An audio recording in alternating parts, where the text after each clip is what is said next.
Depuis le Sénégal et depuis toute l'Afrique, des millions de personnes ont été déportées, non pas vers les Amériques, mais vers le monde arabo-musulman.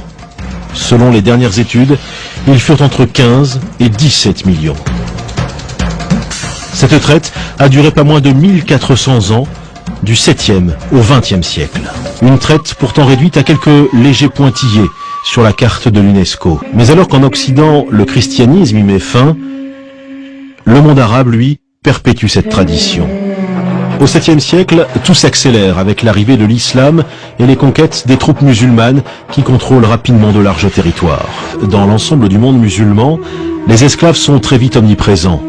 La recherche aujourd'hui montre que les effectifs d'esclaves étaient plus importants et qu'ils existaient non seulement dans les demeures bourgeoises, mais qu'ils existaient aussi dans les campagnes, et qu'ils étaient employés non seulement en tant que travailleurs domestiques, mais aussi en tant que travailleurs productifs, sans parler de l'armée, etc. Des esclaves qui travaillaient dans les chantiers hydrauliques, des esclaves qui travaillaient dans les mines de sel. Avec le développement de l'empire arabo-musulman, la traite s'organise. Comme la traite atlantique, elle est affaire de professionnels. De puissants trusts régissent ce commerce, comme ceux du Caire. Dès le Moyen-Âge et jusqu'au 19e siècle, il existe même un syndicat des négriers qui négocie des commandes publiques avec l'État. Dans un monde musulman où toute la vie est régie par la religion, l'esclavage bien sûr n'y échappe pas. La religion légifère sur l'esclavage. L'essentiel, c'est que c'est une société inégalitaire dans les faits, et cette inégalité est reprise dans les textes et légitimée par les textes, puisque le Coran parle en plusieurs termes des esclaves sans jamais remettre en question leur statut.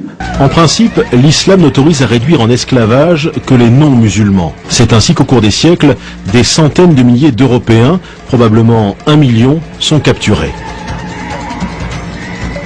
Mais l'Occident se défend. Comme les esclaves blancs se font rares, les musulmans se tournent de plus en plus vers l'Afrique. Dans le monde arabe, on avait déjà figé dans le temps et de manière presque irréversible l'infériorité de l'homme nègre. Et cela par des érudits qui étaient respectés et très écoutés comme Ibn Khaldoun. Ibn Khaldoun, grand lettré du XIVe siècle, qui pourtant écrit « Les seuls peuples à accepter l'esclavage sont les nègres, en raison d'un stade inférieur d'humanité, leur place étant plus proche du stade animal. » Toute une vision du noir, de l'esclave, comme un être inférieur, etc. Encore aujourd'hui, dans les sociétés maghrébines, à titre d'exemple, dans le sud de la Tunisie, plutôt que de dire noir, on dit un esclave, on dit abd. Au nom de ces théories, l'Afrique connaît 14 siècles de chasse à l'esclave. Des attaques menées par des soldats dans le cadre de guerre ou par des bandes armées aux ordres de marchands.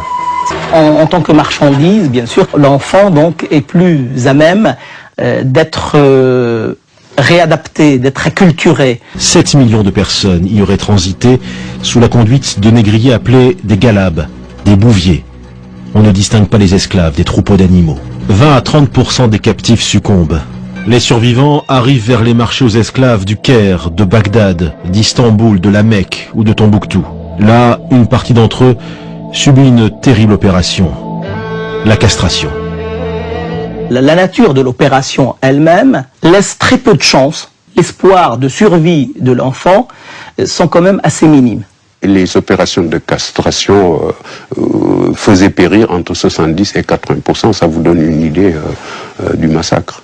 Malgré sa cruauté, la traite orientale a duré jusqu'au début du XXe siècle, sans être remise en cause. En 1880, des voyageurs anglais découvrent et photographient ces bateaux chargés d'esclaves. Ce cliché, tout aussi exceptionnel, montre des esclaves au travail, dans une plantation de clous de girofle. En 1830, 100 000 esclaves travaillent dans les plantations de Zanzibar. Chez les élites africaines elles-mêmes, dont beaucoup sont musulmanes, le sentiment d'une solidarité avec le monde arabe l'emporte sur l'exigence d'un travail de mémoire.